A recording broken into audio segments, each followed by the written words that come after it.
D'édition sur TB7 de ce vendredi 15 juillet. Les titres développés ce soir sur notre antenne, à commencer par les incendies qui font toujours ravage en Gironde, avec plus de 7850 hectares de forêt qui ont brûlé. 1000 soldats du feu sont toujours déployés sur le terrain. Des renforts européens sont également attendus. Mais sur place, c'est aussi la solidarité qui renforce les équipes.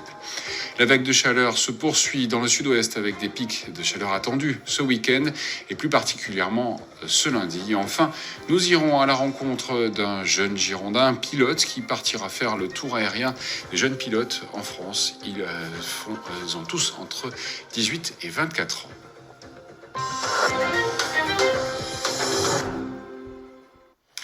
Et en début de ce journal, vous le savez, depuis hier, les départements des Landes et de la Gironde sont passés en vigilance rouge pour les incendies de forêt. Et depuis mardi soir, ce sont 1000 sapeurs-pompiers qui sont mobilisés sur le terrain à la Teste de Buch, sur le bassin d'Arcachon, mais aussi à Landiras, dans le sud Gironde, pour tenter de maîtriser 2 incendies qui ont ravagé plus de 7850 hectares de forêt.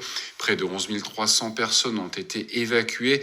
Aucun blessé n'est à déplorer, mais plusieurs maisons et un restaurant, quelques cabanes ont également été détruites à Cazaux, comme Clément Créciot a pu le constater, lui qui était sur place aujourd'hui, ce vendredi. À côté de la plage, la désolation.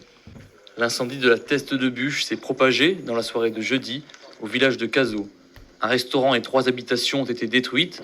Un bilan miraculeux quand on sait que les flammes ont pu atteindre 25 mètres de haut. Aujourd'hui, le bourg de Cazaux est sauvé. Le point sur la route départementale est également tenu. Le point en direction des campings est actuellement tenu également. Le feu n'est toujours pas fixé ni maîtrisé. L'évacuation, je peux vous assurer, si elle n'avait pas eu lieu, aujourd'hui nous aurions des morts. Ce qui n'est absolument pas le cas. Aucune victime, aucun blessé. Une évacuation dans le calme, mais très rapide. À tel point que les cocktails trônent encore sur les terrasses. Lieu de refuge désigné, le parc des expositions de la Teste sonne pourtant creux au petit matin. Sur les 4000, il y en a à peu près simplement 200 qui sont allés au parc d'Expo. Tout à l'heure, j'étais impressionné par cette solidarité. Je me doutais qu'on avait un peuple solidaire dans les moments forts, mais là, j'en ai la confirmation vraiment. De nombreux habitants du bassin d'Arcachon ont en effet proposé d'accueillir les sinistrés. Trouvé ici, pris en charge par tous les bénévoles. On a demandé s'il y avait de la place chez l'habitant.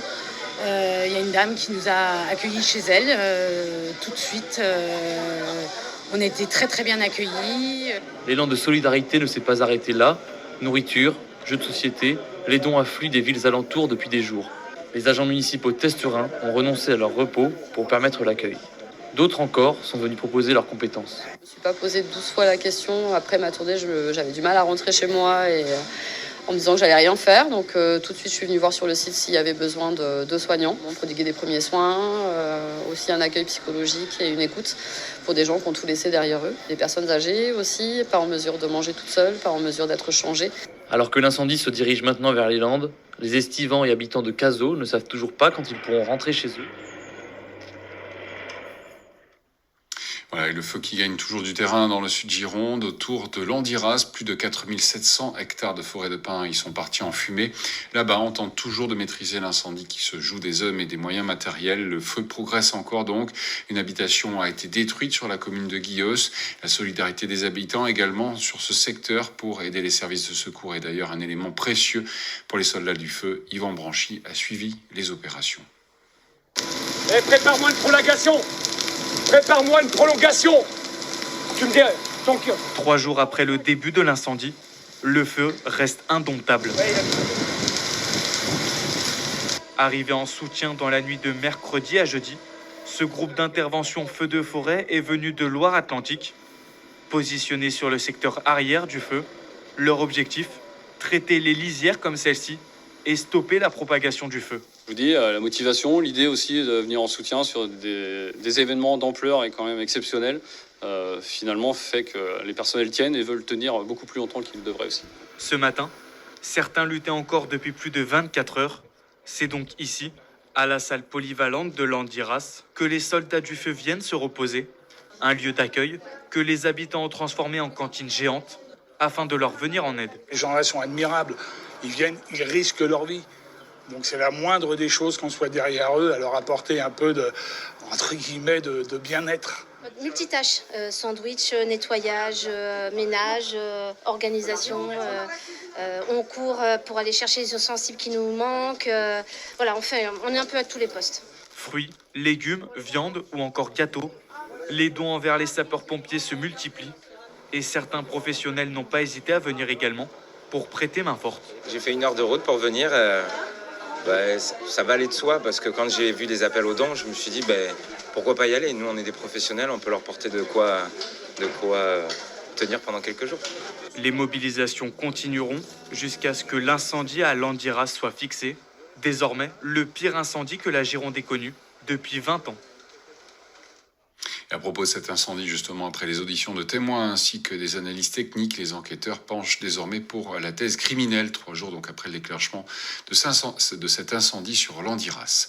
L'inquiétude quant à la progression du feu est palpable aussi du côté des autorités qui craignent des reprises. Alors, on est dans quelque chose qui se répète un peu. On est dans des conditions météo globalement défavorables, ça c'est certain, avec donc toujours un temps très chaud, très sec. On a un peu plus de vent aujourd'hui qu'hier, donc ça c'est pas une bonne chose. Sur les conditions météo à court terme, ce qui nous attend n'est pas positif. On est toujours sur des fortes chaleurs, sur du temps très sec. Donc les conditions météo sont clairement pas de notre côté, en tout cas là, dans les jours qui viennent. Donc voilà, il faut faire avec ce paramètre et contenir au mieux l'avancée du feu, tenir les points sensibles, encore une fois, c'est important, et pouvoir assurer aussi la continuité de l'action dans la durée sur un sinistre qui s'est installé dans le temps. Et en fonction de l'évolution du feu de la Teste, on dégagera les pélicans pour pouvoir effectivement venir en appui sur la zone. Mais ça, ce ne sera possible que si on n'a pas d'autres départs de feu sur le département. Donc on s'adapte au fur et à mesure en dynamique. Je tiens à souligner la qualité des échanges qu'on peut avoir avec les services municipaux, avec les forces de l'ordre, avec l'ensemble des autorités qui sont présentes.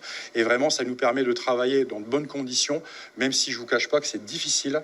Mais en tout cas, on tient le terrain pour l'instant et on va continuer dans ce sens-là. Des questions après sur les remboursements éventuels, puis sur ensuite les replantations. Puis on sait qu'une forêt met du temps, met des années pour arriver à retrouver sa dimension première. Donc même si nous sommes ici sur une forêt d'exploitation, malgré tout, il faudra des années pour la retrouver dans l'état dans lequel elle se trouvait.